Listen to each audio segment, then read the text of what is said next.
कैसे हैं आप सब। मेरा आपके लिए एक सवाल है। आपका धन, आपका पैसा आपके लिए बहुत इंपॉर्टेंस रखता है, लेकिन आप सच में उसे उतनी इंपॉर्टेंस देते हैं? क्या सच में आप उसकी वैल्यू मेंटेन कर रहे हैं? कहीं अनजाने में आप अपने पैसों को वेस्ट तो नहीं कर रहे हैं? मनी, वेल्थ, ये वर्ड सुनकर हर इंसान के मन में बहुत अच्छी फीलिंग आती है और आनी भी चाहिए। आखिर पैसे किसको पसंद नहीं है। बट पैसों के लिए हमारा बिहेवियर सच में वैसा है जैसा होना चाहिए? बड़े अजीब सवाल है ना, बट डोंट वरी, इनके जवाब उतने ही सिंपल हैं। हेलो एवरीवन, मैं हूं Bilal Ansari. Let's get started. आज की ये वीडियो एक पावर पैक वीडियो होने वाली है। इसे देखने के बाद आपका पैसों के प्रति नज़रिया ही चेंज हो जाएगा। बचपन से हमारे पेरेंट्स ने हमें यही सीख दी है कि बेटा बचत किया करो, सेविंग करो। आज भी हर कोई यही सलाह देता है कि कुछ पैसे सेव किया करो, लेकिन क्या आपको लगता है कि केवल सेविंग करना काफ़ी है? मेरे ख्याल से बिल्कुल नहीं। बिकॉज हम अगर केवल सेविंग करते रहें और उसे इन्वेस्ट ना करें तो फ्यूचर में हमें बहुत बड़ी पनिशमेंट मिलने वाली है, और उस पनिशमेंट का नाम है इन्फ्लेशन। आसान भाषा में इन्फ्लेशन का मतलब होता है महंगाई। फ़र्ज़ करते हैं आपके पास 1 लाख रुपए की सेविंग है और आप इसे इन्वेस्ट नहीं करते हैं, और current inflation rate 7% per annum है। तो चलिए देखते हैं कि फ्यूचर में आपके 1 लाख रुपए की वैल्यू कितनी होगी। 7% पर एनम की इंटरेस्ट रेट अगर कंसीडर किया जाए तो 10 साल के बाद आपके 1 लाख रुपए की वैल्यू 50,000 रुपये रह जाएगी। 15 साल के बाद आपके 1 लाख रुपए की वैल्यू 35,714 रुपये रह जाएगी। 20 साल के बाद आपके 1 लाख रुपए की वैल्यू 25,641 रुपये रह जाएगी।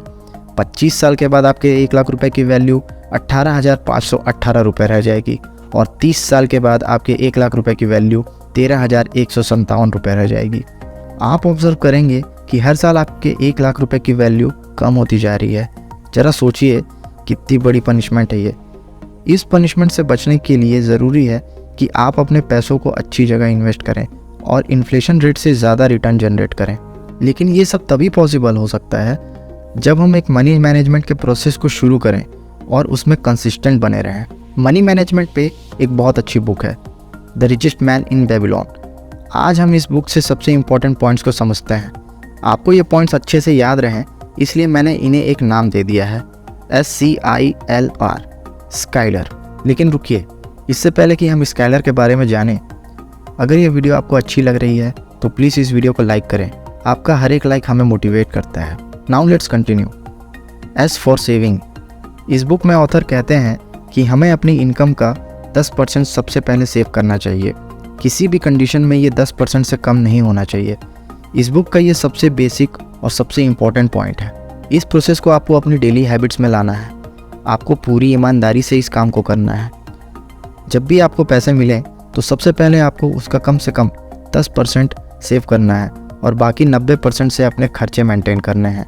इसके लिए आप एक अलग बैंक अकाउंट भी रख सकते हैं, बट मैं आपको रिकमेंड करूँगा कि आप पहले अपना एक डीमैट अकाउंट ओपन कर लें और हर बार अपने इनकम का 10% उसमें ऐड करते जाएं। ये आपके लिए सबसे ईजी होगा।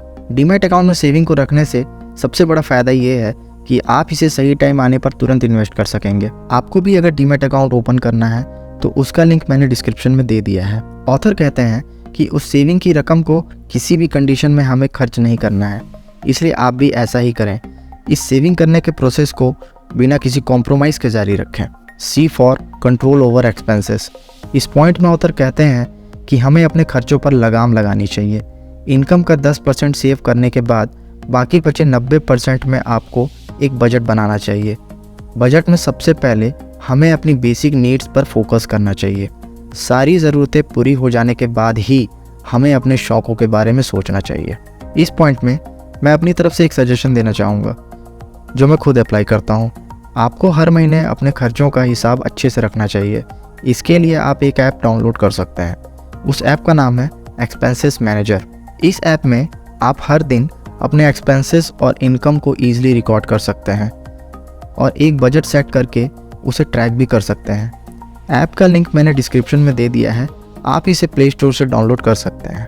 I for invest.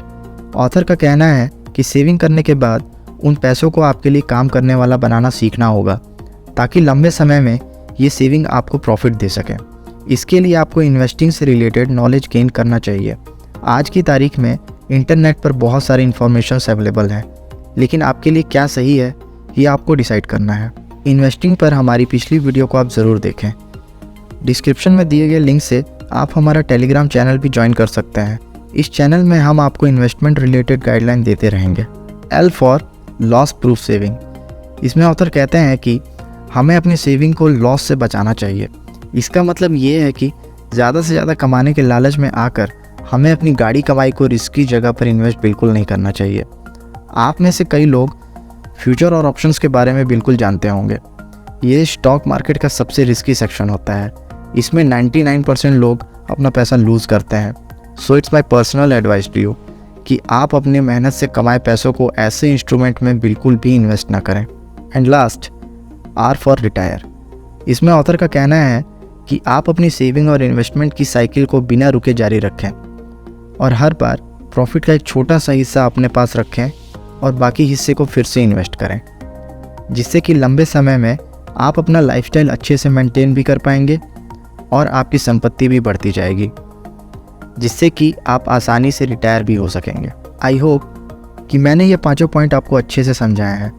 अगर आपको ये पॉइंट्स अच्छे लगे हों तो कमेंट में टाइप कीजिए स्काइलर। और अगर आप इन्वेस्टमेंट रिलेटेड किसी और टॉपिक में वीडियो देखना चाहते हैं या आपके मन में कोई भी डाउट है तो प्लीज़ कमेंट में उसे ज़रूर शेयर करें। And as always, thanks for watching.